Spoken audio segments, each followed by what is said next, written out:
Welcome to the Wrestling Stable Show, where you don't join, you're chosen.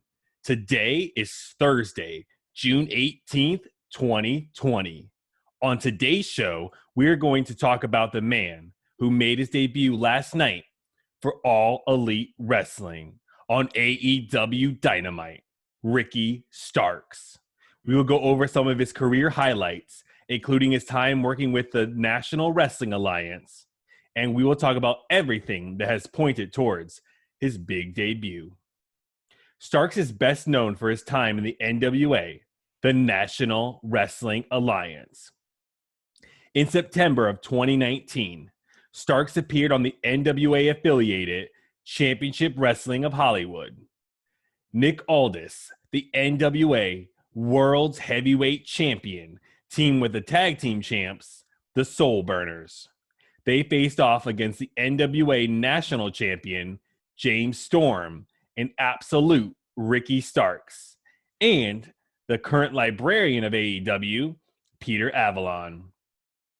In October of 2019, Starks made his debut in the National Wrestling Alliance on an episode of their weekly show, NWA Power, defeating Trevor Murdoch. He earned the respect of Trevor, getting a handshake from him after the match.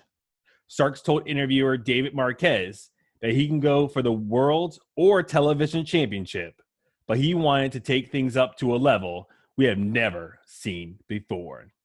He said the men call him Absolute Ricky Starks, but the ladies call him Stroke Daddy. Soon after, Starks would find himself in contention for the reintroduced NWA World Television Championship, as he was announced for the NWA World Television Championship Tournament at NWA Hard Times.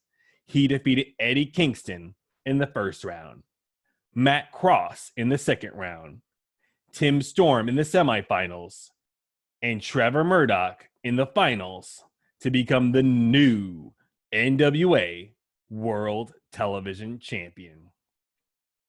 NWA introduced a lucky number 7 rule, where after 7 successful defenses of the title, within the 6-minute and 5-second time limit, the television champion would get a shot at the World's Heavyweight Championship. On Stark's third defense, though, he lost the title to outlandish Zicky Dice. We saw Ricky Starks join his good friend, Inner Circle member, and one half of Les Sex Gods, Sammy Guevara, on some of his YouTube vlogs. They shot on some wrestlers in the Texas area and even had a classic tag team match against Mop and Broom. Last night on AEW Dynamite, the current and first ever TNT champion Cody issued an open challenge as the holder of the TNT championship that he won in the finals of the tournament at Double or Nothing against the Murder Hawk monster, Lance Archer. He has defended against Jungle Boy and Mark Quinn. Cody has said that the challenger does not need to be an All Elite Wrestling roster member, but owner Tony Khan just has to sanction the match. Last night, Cody came out with the head coach of the Nightmare family, the enforcer, Arn Anderson. Cody said that the air is getting a bit thin, and it's a bit lonely. He talks about how last week he was beaten down by his opponent for Fyter Fest, the Inner Circle's muscle, Jake Hager, and he saw no Matt, no Nick, no Kenny, and no Hangman. He asked if he was even in the Elite anymore. He asked if the Nightmare family is still a family.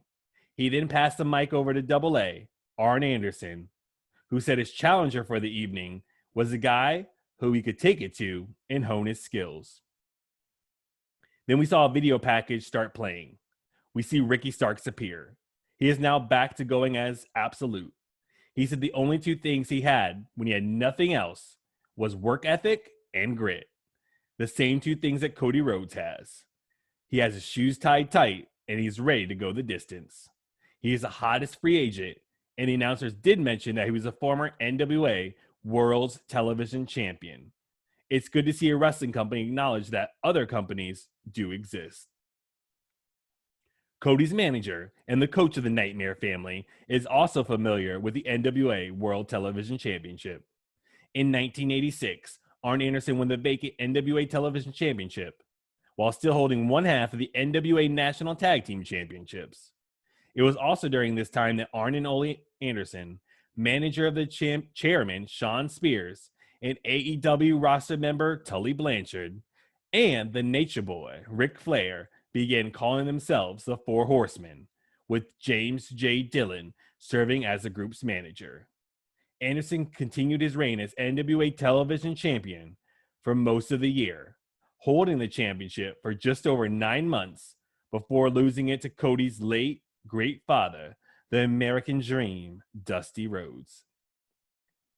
Starks came up a bit short in his challenge for the TNT Championship, but he impressed enough for AEW owner Tony Khan to officially sign Absolute Ricky Starks. I love Ricky and am super excited to see what he does next in All Elite Wrestling. That is our show for the day. Come back tomorrow for a brand new episode.